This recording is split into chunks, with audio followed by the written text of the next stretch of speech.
Assalamualaikum warahmatullahi wabarakatuh. Innal hamdalillah nahmaduhu wa nasta'inuhu wa nastaghfiruh wa na'udzu bihi min shururi anfusina wa min sayyiati a'malina. May yahdihillahu fala mudilla lahu wa may yudlil fala hadiya lahu. Asyhadu an la ilaha illallah wa asyhadu anna Muhammadan abduhu wa rasuluh. Allahumma shalli ala Muhammad wa ala ali Muhammad, amma ba'd. Ayyuhal mu'minuna rahimakumullah, usikum wa iyaya nafsi bitaqwallah, faqad fazal muttaqun, haitsu qala ta'ala ya ayyuhalladzina amanu taqullaha haqqa tuqatih wa la tamutunna illa wa antum muslimun. Ya ayyuhalladzina amanu taqullaha wa qulu qawlan sadida yuslih lakum a'malakum wa yaghfir lakum dhunubakum wa may yuti'illaha wa rasulahu faqad faza fawzan 'azima. Muslimin muslimat rahimakumullah, alhamdulillah, puji dan syukur kita panjatkan kehadirat Allah Subhanahu wa taala atas segala limpah nikmat yang tercurah, atas segala anugerah yang terlimpah. Pada duha ini Allah pertemukan kita di majelis ilmu di taman-taman surga. Pada pagi hari ini kita lanjutkan kajian kitab Riyadhus Shalihin di bab fit taqwa, bab tentang takwa. Pada pertemuan yang lalu kita sudah bahas tentang ayat yang ada di bab takwa di kitab Riyadhus Shalihin. Maka kali ini kita akan lanjutkan di hadis yang ada di bab takwa pada kitab Riyadhus Shalihin. Hadis yang pertama atau hadis ke-69 kalau urutannya mengikuti urutan hadis yang disebut dalam kitab ini, atau hadis pertama di bab takwa. An Abi Hurairah radhiyallahu anhu qala qila ya Rasulullah man akramun nas, qala atqahum, faqalu laisa an hadha nas'aluk, qala fa Yusufu nabiyullah ibnu nabiyillah bin Khalilillah, qalu laisa an hadha nas'aluka, qala fa an ma'adinil arab tas'aluni, khiyaruhum fil jahiliyah khiyaruhum fil islam idza faquhu, muttafaqun alaih. Wa faquhu bidhammil qaf ala al-masyhur wa hukiya kasruha ay alimu ahkamasy syar', alimu ahkamasy syar'i.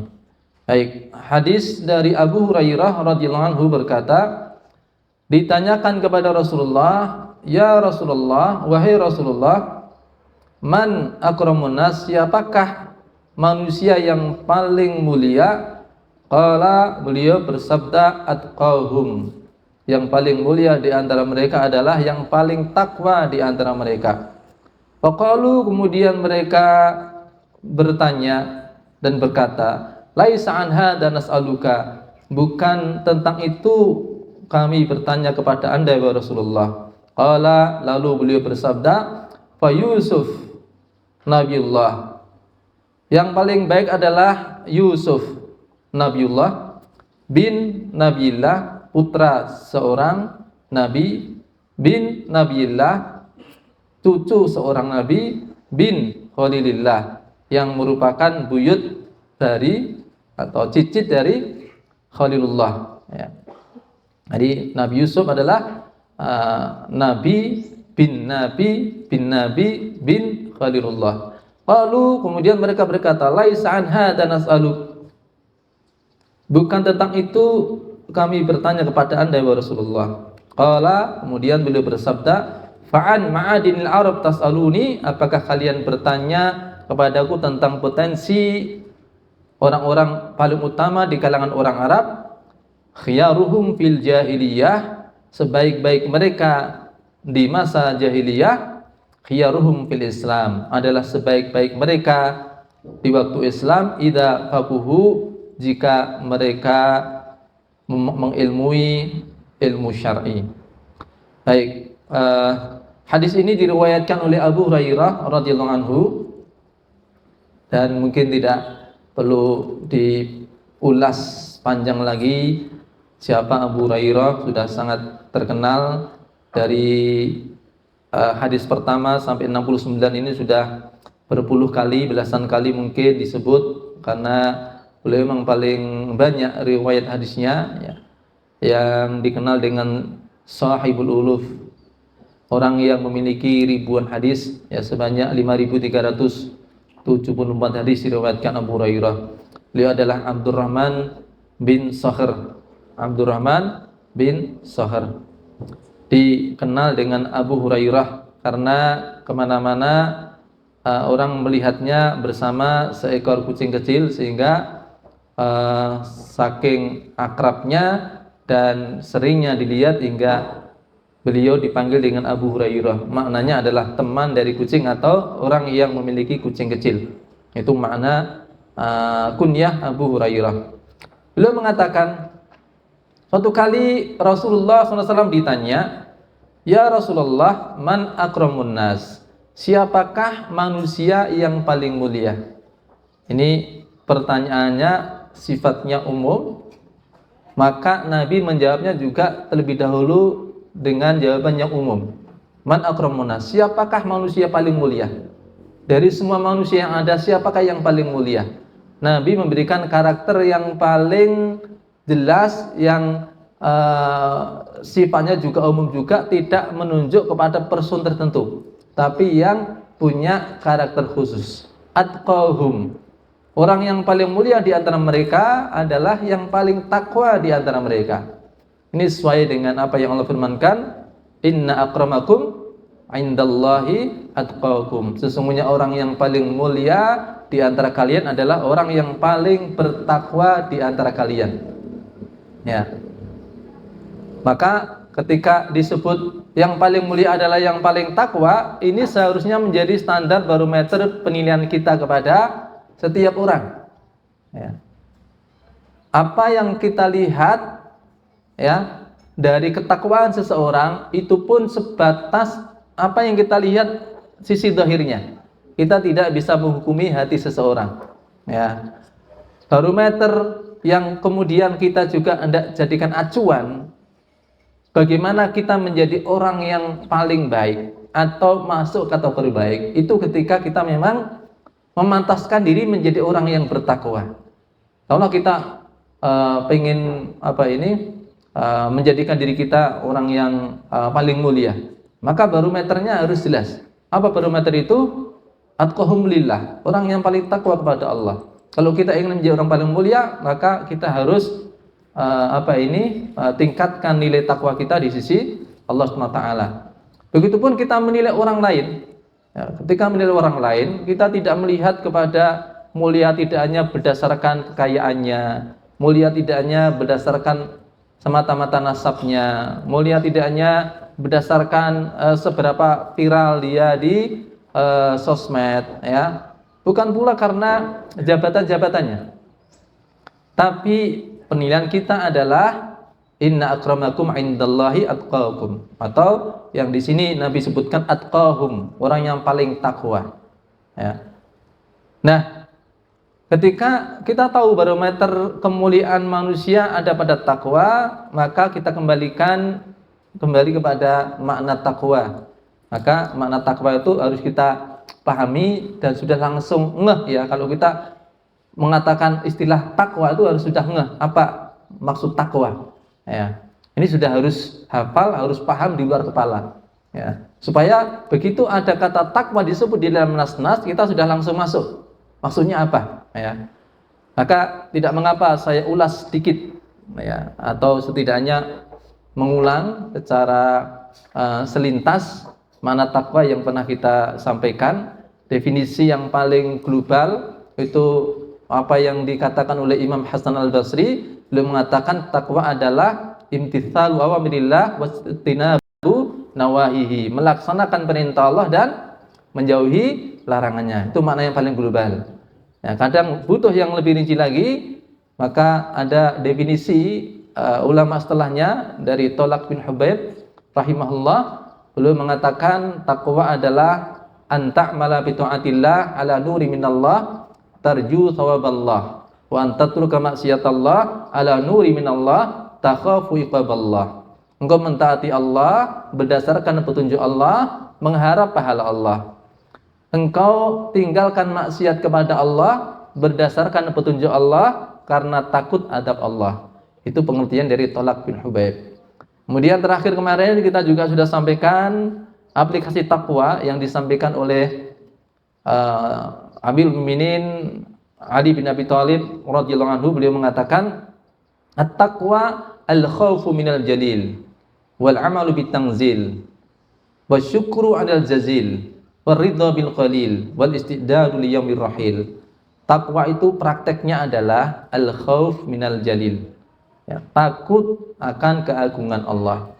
Yang kedua wal amalu bitanzil, mengamalkan at-tanzil, Al-Qur'an maupun As-Sunnah. Yang ketiga wasyukru 'alal jazil, syukur ketika mendapat nikmat yang melimpah. Waridha bil qalil, ridha terhadap nikmat yang sedikit, dan wal istidadu li yaumir rahil, bersiap-siap untuk kehidupan setelah mati. Nah, jadi begitu kita mendapatkan keterangan man akramuna, siapa yang paling mulia di antara manusia, Nabi katakan atqahum, orang yang paling takwa. Siapa orang yang paling takwa itu? Berarti mereka adalah orang yang paling konsekuen di dalam menjalankan perintah-perintah Allah, paling konsekuen dalam meninggalkan apa-apa yang Allah larang. Berikut dengan konsekuensinya, ya, definisi-definisi yang tadi saya sampaikan di awal untuk memberikan sebuah pemahaman utuh, ya. Jangan sampai menilai takwa itu hanya dari sisi apa yang menurut orang baik, gitu ya. Dia takwa, apa buktinya? Dia ini kok ya ngikutin apa yang baik menurut orang-orang. Nah, bukan itu maksudnya. Ya, baiknya itu adalah baik dalam pandangan Allah, karena ala nuri minallah. Takwa itu mentaati Allah berdasarkan petunjuk Allah. Ya. Menjalankan yang baik dalam pandangan syariat, bukan dalam pandangan manusia semata, tapi dalam pandangan syariat. Begitupun keburukan yang ditinggalkan itu adalah keburukan dalam pandangan syariat, bukan keburukan dalam anggapan orang-orang. Ya, itu yang harus kita pahami. Baik. Namun ketika Nabi menjawab bahwa manusia yang paling mulia adalah yang paling mulia di antara mereka, ternyata sahabat mengatakan, laisa an hada nas'aluk. Bukan itu maksud kami ya Rasulullah. Bukan itu yang kami maksud, kami tanyakan kepada Anda. Ya, sebenarnya bukan berarti Rasulullah itu tidak tahu apa yang mereka maksud, tetapi Nabi hendak memberikan faedah lebih. Ya. Jadi ketika orang yang punya ilmu ditanya, lalu dia menjawab melebihi apa yang ditanyakan, itu bukan sesuatu yang buruk, ya. Justru itu sesuatu yang baik, cara pengajaran yang baik, seakan beliau ini ingin menyampaikan bukan tentang apa yang kamu tanyakan saja yang penting untuk diketahui, ini juga perlu diketahui. Seperti ketika seorang sahabat bertanya kepada Rasulullah tentang bagaimana menggunakan air laut untuk berwudu, boleh enggak air laut untuk berwudu? Ya, itu kan pertanyaannya kan satu aja. Air laut boleh enggak untuk wudu? Tapi Nabi menjawabnya dua, tentang air laut itu, tentang laut itu apa? Airnya itu suci dan mensucikan. Ya, wal hilu maitatuhu, bangkai air laut atau bangkai yang ada di laut juga halal. Yang kedua tidak ditanyakan oleh sahabat kepada Rasulullah. Tapi Rasulullah memberikan tambahan jawaban ini karena beliau paham, ya. Kalian tidak hanya butuh wudu ketika di laut, kalian juga butuh makan. Ya. Sehingga kalau kalian dapati ikan misalnya di lautan, ya, kemudian udah dipancing atau udah dijaring di atas kemudian mati, itu boleh dikonsumsi. Ya. Itu sesuatu yang dibutuhkan. Sama Rasulullah bukan berarti enggak paham dengan apa yang ditanyakan oleh para sahabat, tapi Nabi tidak memberikan pemahaman lebih. Ya. Nah, yang pertama tadi ketika sahabat bertanya man akramun nas, siapakah yang paling mulia di antara manusia, ini adalah barometer umum, ya. Atau penilaian secara mutlak, yang paling mulia, yang paling takwa. Ya. Dari manusia sejak Nabi Adam sampai nanti manusia terakhir, siapa yang paling mulia? Dengan karakter apa? Yang paling mulia. Ya. Sekaligus ini untuk semacam menampik anggapan orang yang menilai kemuliaan karena jabatan, karena harta, karena status sosial dan lain-lain. Ya. Bukan itu barometer kemuliaan, tapi kemuliaan itu adalah karena takwa. Nah, ketika sahabat mengatakan laisa anha dan nas'alu, bukan tentang itu kami bertanya pada Nabi Rasulullah, maka beliau memberikan jawaban yang lain. Ya. Manusia terbaik dari sisi nasabnya. Ya.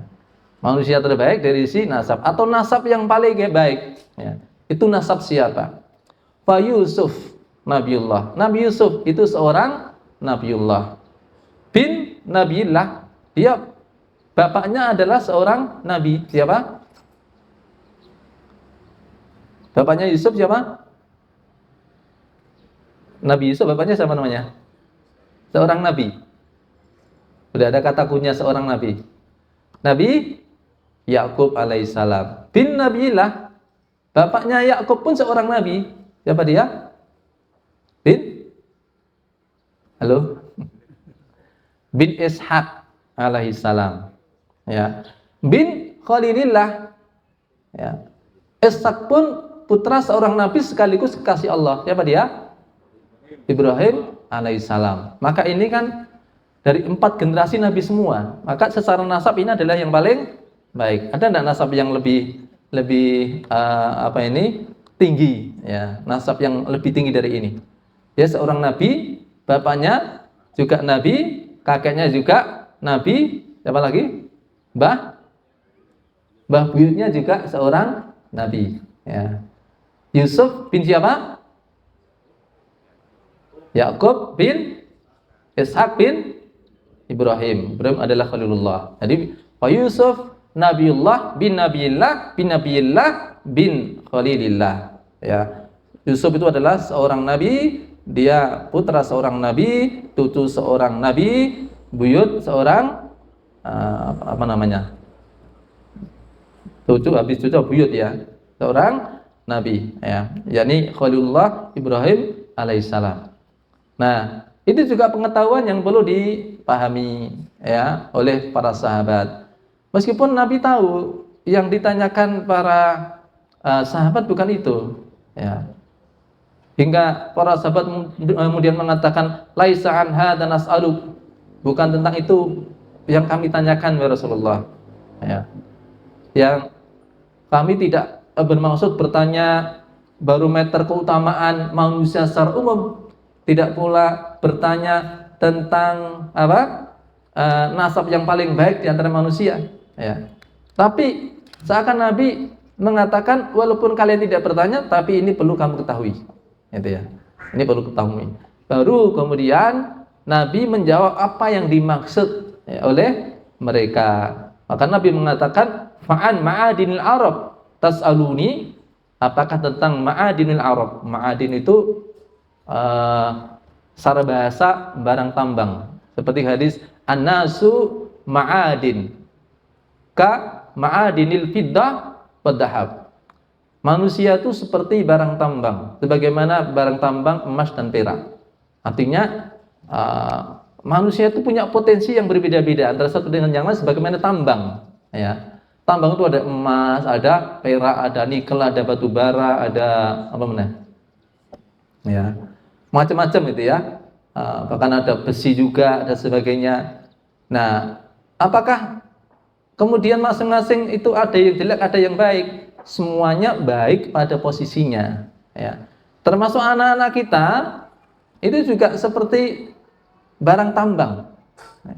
Anak-anak kita itu seperti barang tambang, ya. Tidak semua kemudian seperti emas, seperti perak, atau seperti perunggu, seperti besi, gitu ya. Ya, maka jangan paksakan dia itu besi kemudian dianggapnya diposisikan seperti emas, gitu ya. Nanti bisa bolak-balik, ya. Misalkan dia karakternya emas, ya, mbak nggo gawe pager nang apa nanggar pomah ya hilang gitu ya. Kalau misalnya dia besi ya aja tinggo anting-anting kabotan ya. Jadi supaya nanti bisa melejitkan ataupun bagaimana potensi anak itu dialokasikan, diarahkan ke versi terbaik dirinya, ya, versi terbaik dirinya, ya. Karena manusia itu punya unggulan yang beda-beda. Seperti dikatakan oleh Imam Malik, beliau mengatakan, Innallaha qasamal a'mal kama qasamal arzaq. Allah itu ketika membagi amal itu seperti ketika Allah membagikan rezeki. Rezeki orang itu pintunya beda-beda. Ada yang pertanian, ada yang perdagangan, ada yang jasa, ya. Yang pertanian ya, yang tanam juga tanamannya beda-beda. Yang perdagangan yang dijual juga tidak sama. Yang jual jasa skillnya juga masing-masing juga berbeda. Ya. Begitupun amal. Ada orang-orang yang Allah berikan kemudahan di satu amal tertentu, yang lain standar, ya. Yang lain di bidang lain juga. Nah, ada orang-orang yang didapati untuk tilawah Quran misalnya Allah berikan kemudahan tiap hari konsisten. Ada yang sholat malamnya konsisten, ada yang sedekahnya konsisten, ada yang akhlaknya konsisten, ya. Atau ada unggulan-unggulan yang lain. Nah, makanya siapa ini? Para sahabat ketika bertanya kepada Rasulullah ini yang dimaksud tentang ini, yakni orang Arab atau di kalangan para sahabat, siapakah yang paling hebat di antara mereka? Yang paling mulia itu siapa? Ya. Nabi menunjukkan karakter-karakternya, dan itu pun karakter yang kemudian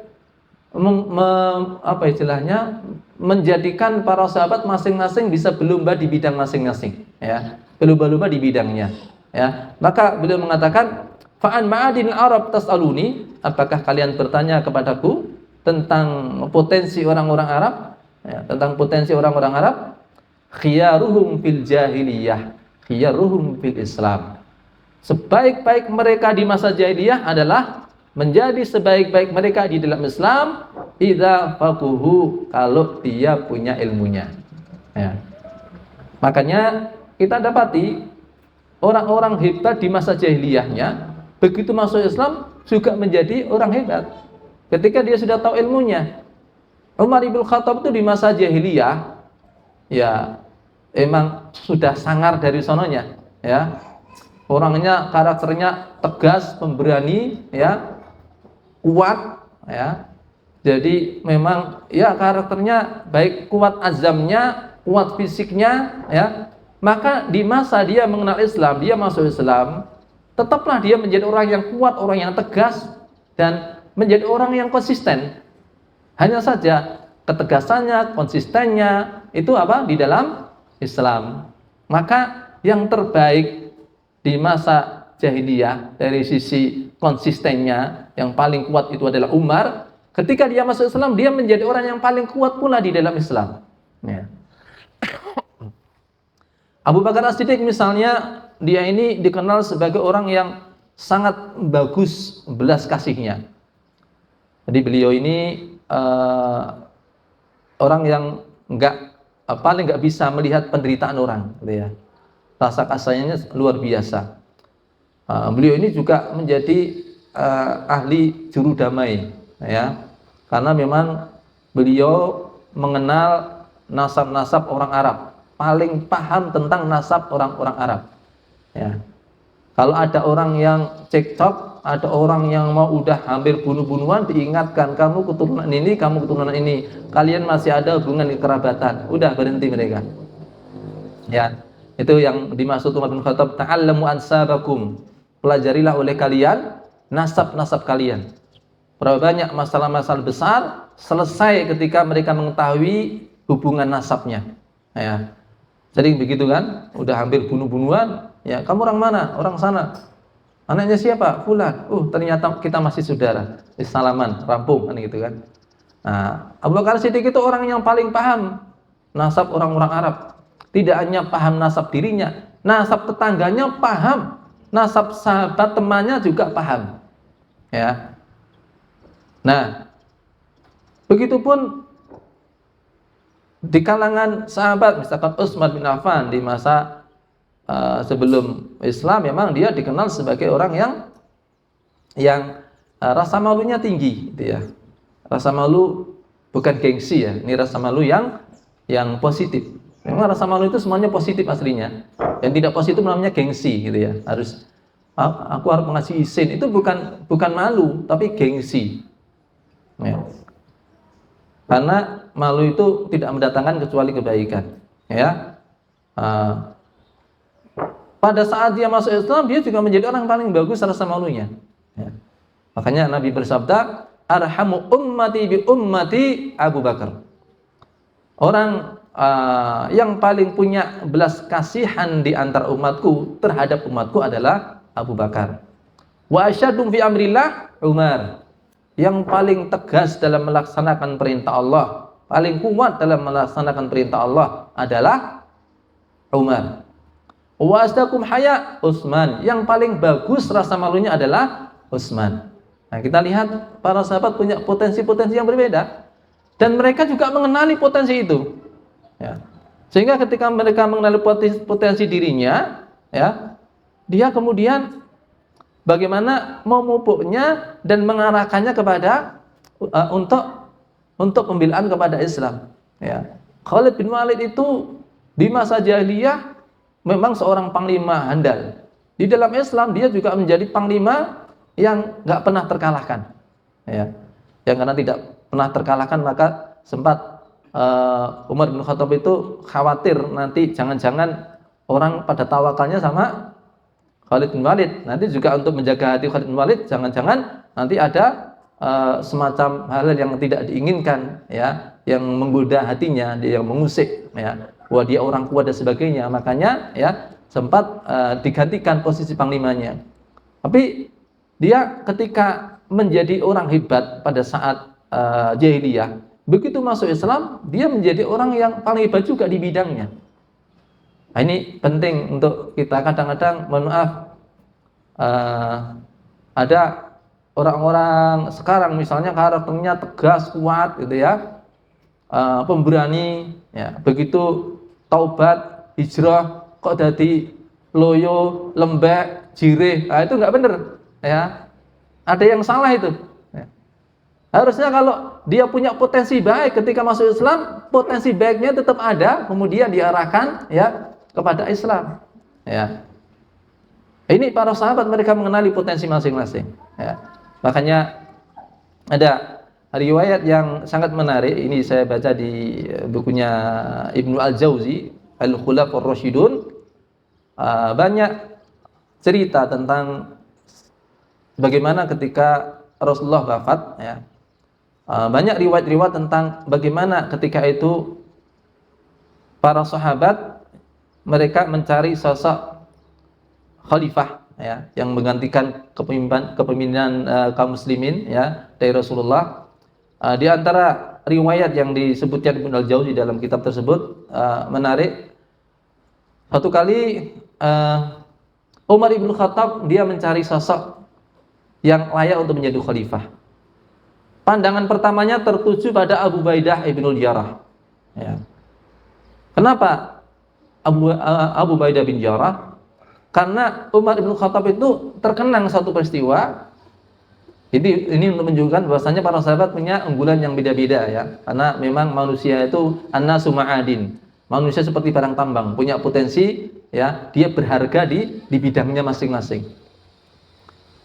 Karena suatu kali pada saat ada utusan datang kepada Rasulullah meminta orang atau dai yang bisa mengajarkan Islam kepada kaumnya, maka Nabi mengatakan, akan aku kirimkan kepada kalian aminu hadhil ummah, orang kepercayaan umat ini, ya, orang yang paling bisa dipercaya di antara umat ini.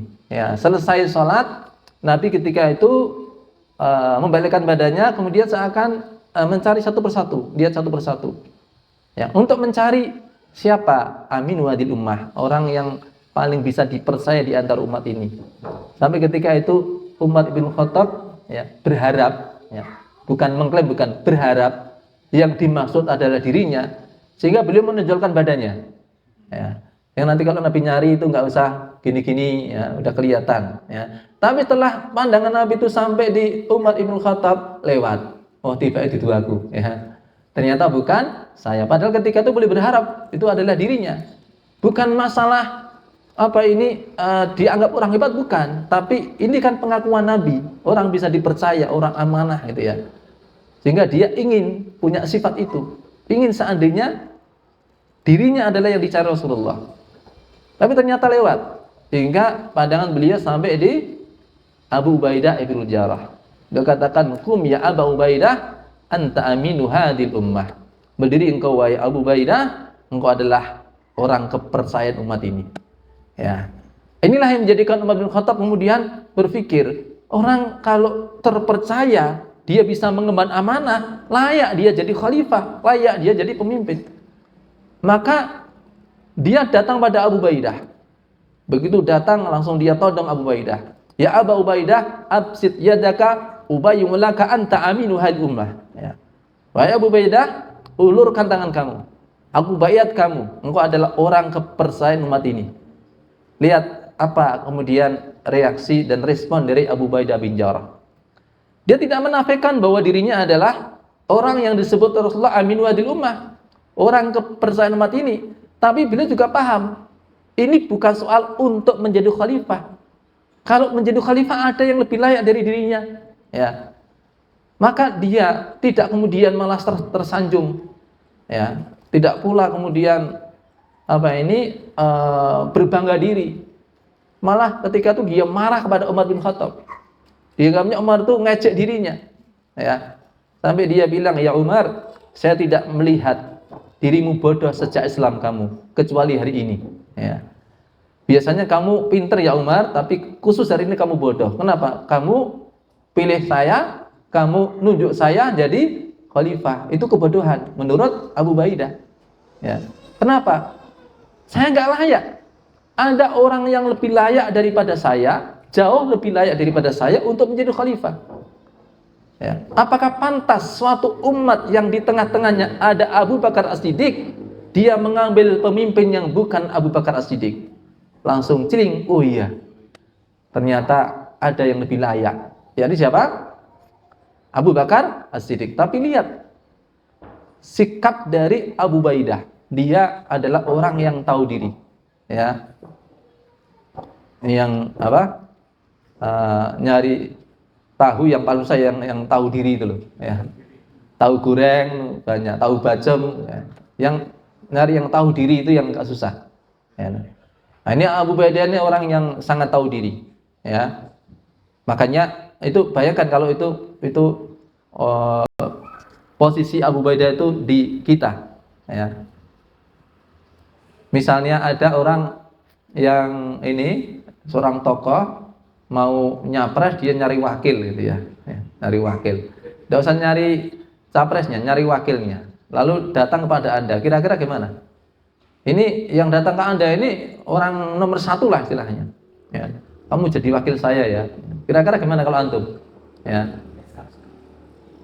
Tenang Pak, saya sudah di sini. Kira-kira begitu ya. Saya sudah di sini ya. Atau mungkin kita akan bilang, wah Anda datang kepada orang yang tepat, kan begitu ya. Kok Anda tahu kalau saya punya kehebatan, kan gitu ya. Tapi tidak demikian dengan Abu Ubaidah. Marah dia sama Umar bin Khattab. Ente biasanya pintar Umar, tapi khusus hari ini bodoh. Ngapain kamu pilih saya jadi khalifah? Ada yang lebih layak daripada saya, jauh lebih layak daripada saya. Siapa dia? Abu Bakar As-Siddiq. Maka ketika itu Umar mencari Abu Bakar As-Siddiq. Pada saat yang bersamaan, Abu Bakar juga lagi mencari Umar. Ya. Ketemu di tengah jalan. Pokoknya kalau asal disik-disian, mesti Umar kalah disik. Walaupun kuatnya kuat Umar, tapi mesti kalah disik. Jadi begitu ketemu gaburusan, langsung ditodong sama Abu Bakar. Ya Umar, absid yadaka ubayyun lak. Umar, kamu yang jadi khalifah, aku bayat kamu, ulurkan tangan kamu. Apa kata Umar? Umar tahu diri. Dia mengatakan, bal anta afdhalu minni ya Abu Bakar. Anda wahai Abu Bakar lebih utama daripada saya. Itu nasnya banyak sekali. Isyarat-isyarat dari Nabi banyak sekali. Anda lebih utama daripada saya. Ya.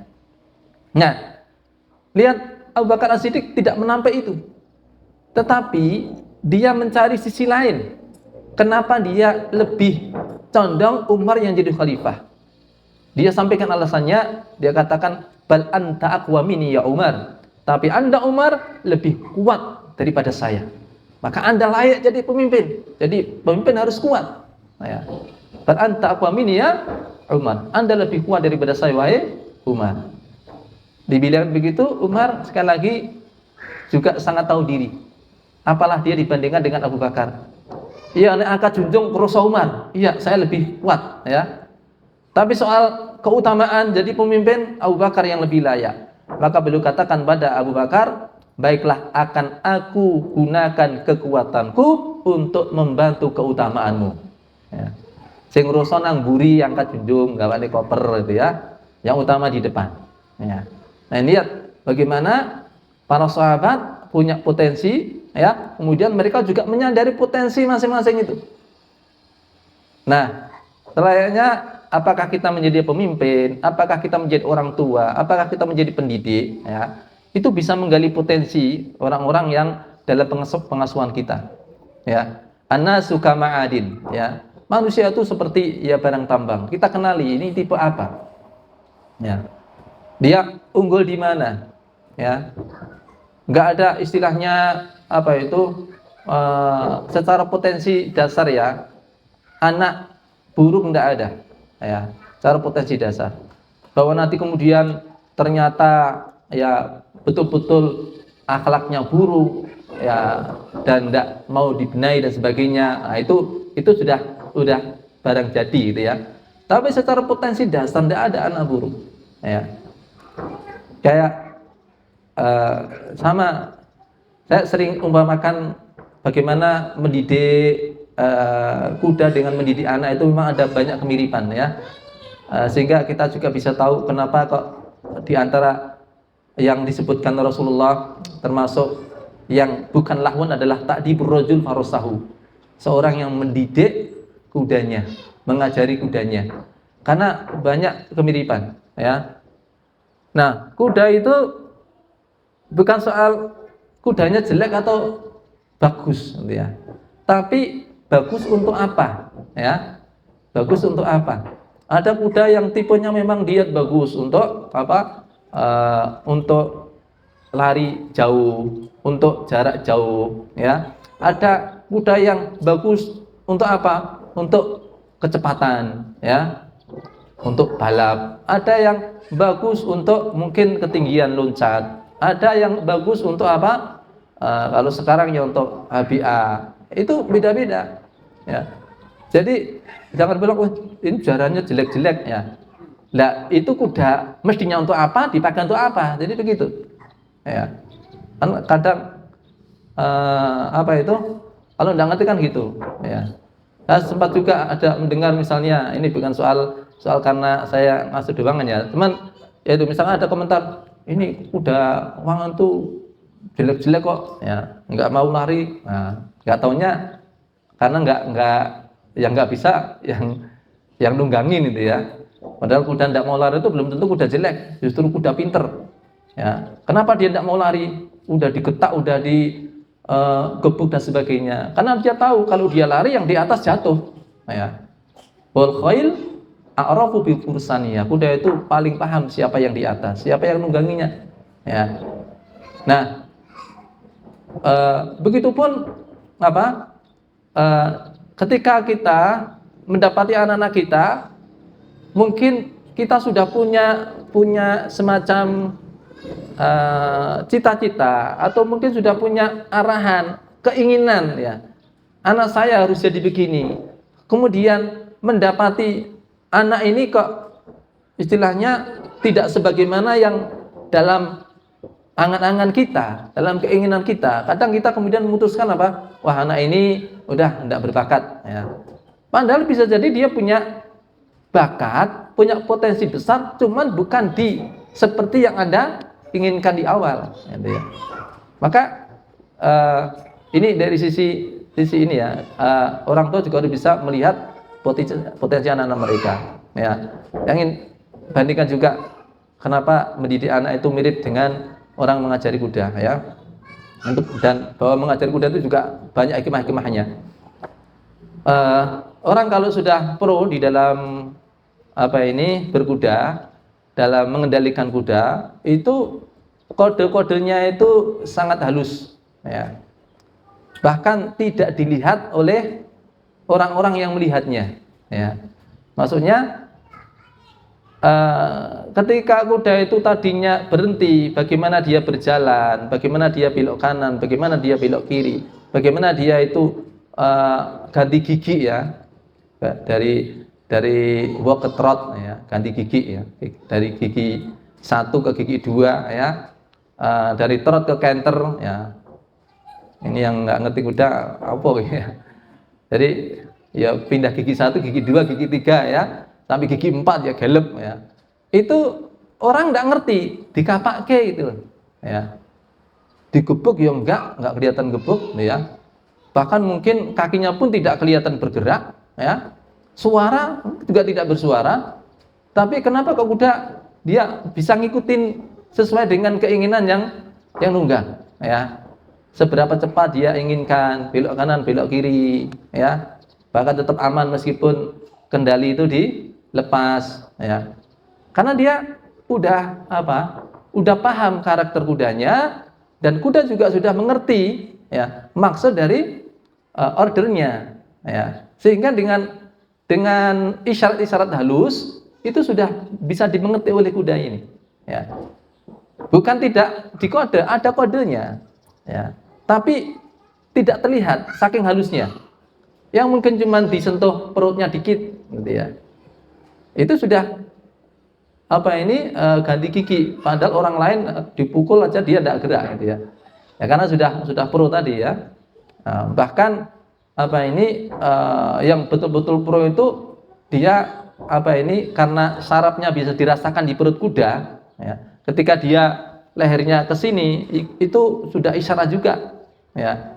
Ketika lehernya ke sini otomatis sarafnya paling halus pun itu juga akan ada tarikan, itu bisa dirasakan oleh punggung kuda sehingga dia juga bisa belok kiri, ya. Jadi kodenya itu saking halusnya kayak gitu itu. Orang kalau sudah pro didik anak juga begitu, ya. Ngarahkan anaknya tidak usah heboh-heboh gitu. Negur anak juga tidak usah heboh-heboh, ya. Dikedepi anaknya ngerti maksudnya apa, nanti, ya. Tapi kalau amatir, mohon maaf, ya, ini negur anak itu harus dibengoi, digebuki, ya anak aja begege ragel pindah gitu lah, ya. Nah ini mirip-mirip, ya. Nah kembali tadi bahwa an-nasu ma'adin, manusia itu memang ada potensi yang berbeda-beda, dan Nabi katakan tentang orang-orang Arab itu bahwa khiyarum fil jahiliyah khiyaruhum fil Islam. Yang terbaik di masa jahiliyah ketika dia masuk Islam, dia juga menjadi terbaik. Terbaik apa? Di bidangnya. Syaratnya apa? Dia paham ilmu syar'i, ya. Dia bisa meletakkan mana yang halal yang bisa diambil, ya, mana kewajiban yang harus dikerjakan, mana yang haram yang harus ditinggalkan, mana yang boleh yang bisa diambil, ya, mana yang tidak boleh, sama kemudian dia setelah mengetahui itu mengarahkan kepada yang benar, ya. Potensinya diarahkan kepada yang benar, ya. Nah, di saya dia menjadi orang terbaik, ya, setelah dia masuk Islam. Baik, tadi sudah saya contohkan ada Abu Bakar As-Siddiq, ada Umar bin Khattab, ada Utsman bin Affan, ya. Begitupun dengan sahabat-sahabat yang lain. Bahkan istri-istri Rasulullah, hikmahnya beberapa istri beliau ini, ya, ternyata juga punya unggulan yang berbeda-beda satu dengan yang lain, ya. Sehingga kalau kita bicara tentang istri beliau yang paling cerdas, ya Aisyah, beliau yang paling banyak pengetahuannya, sehingga bahkan beliau menempati posisi umum tentang banyaknya periwayatan hadis nomor 4, ya.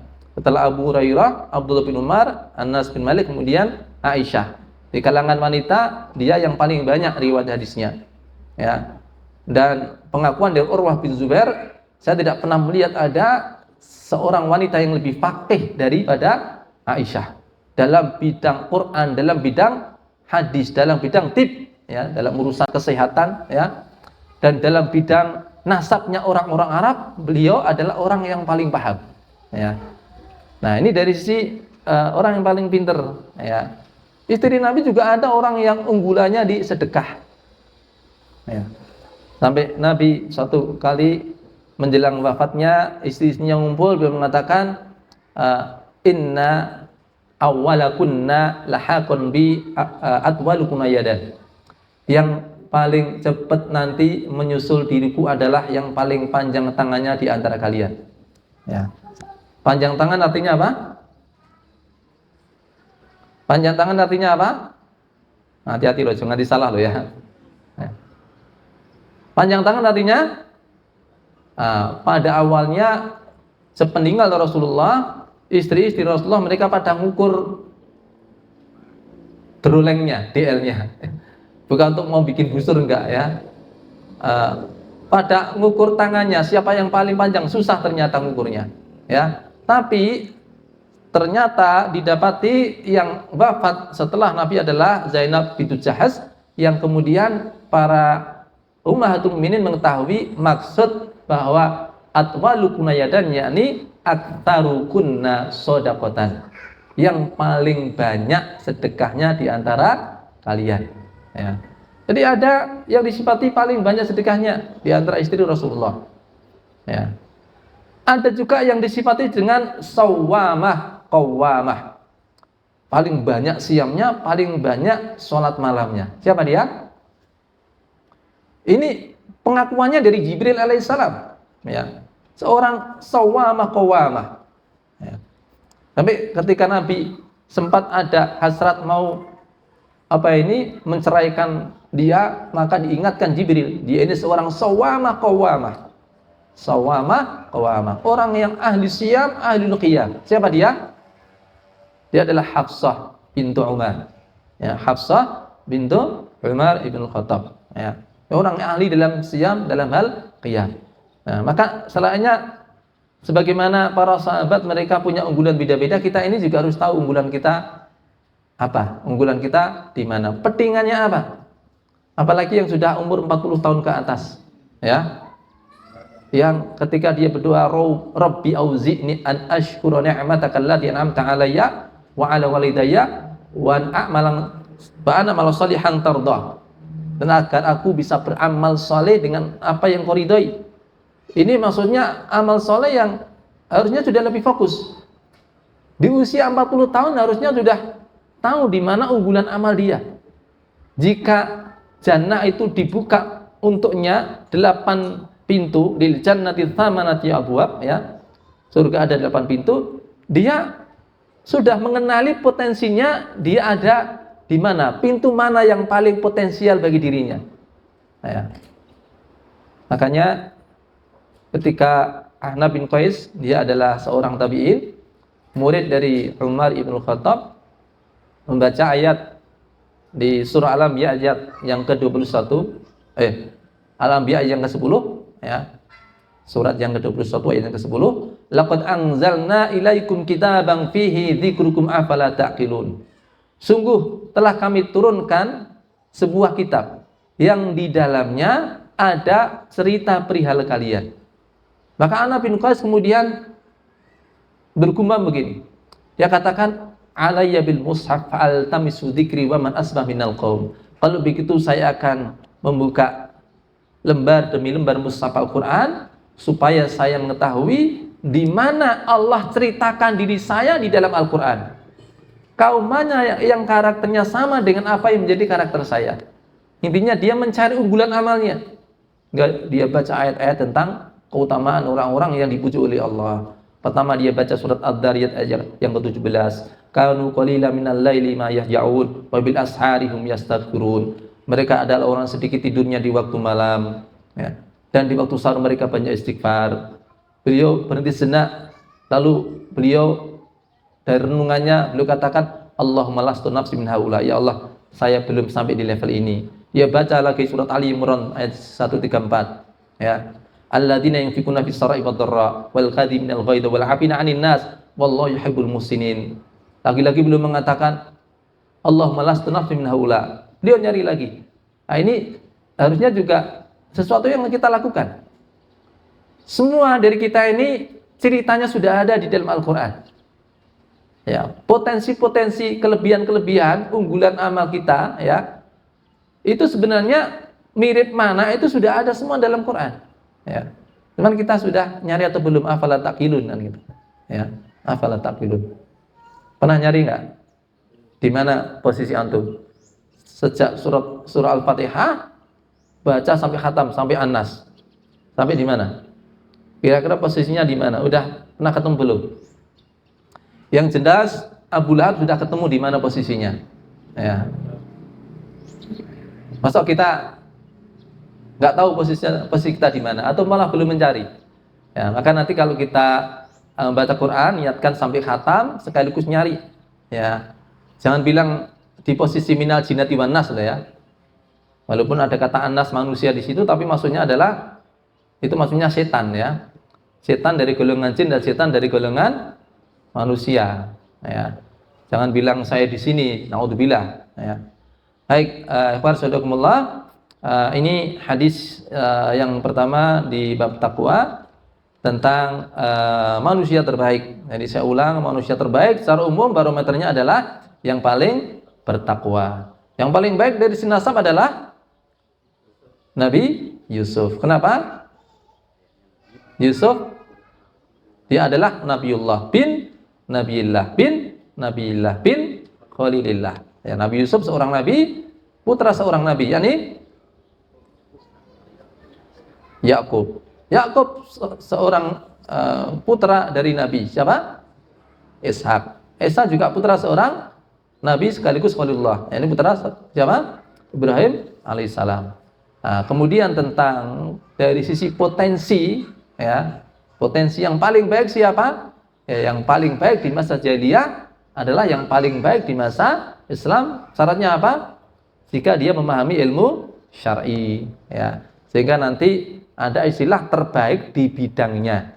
Jadi kalau kita targetkan ahsanu amalan yang kita dapatkan, amal terbaik yaitu adalah terbaik versi diri kita sesuai dengan potensi yang Allah berikan kepada kita. Begitupun ketika kita mendidik anak-anak kita, jadikan mereka, arahkan mereka ke versi terbaik sesuai dengan potensi yang Allah berikan kepada mereka. Ini yang bisa saya sampaikan. Akhirul kalam. Assalamualaikum warahmatullahi wabarakatuh.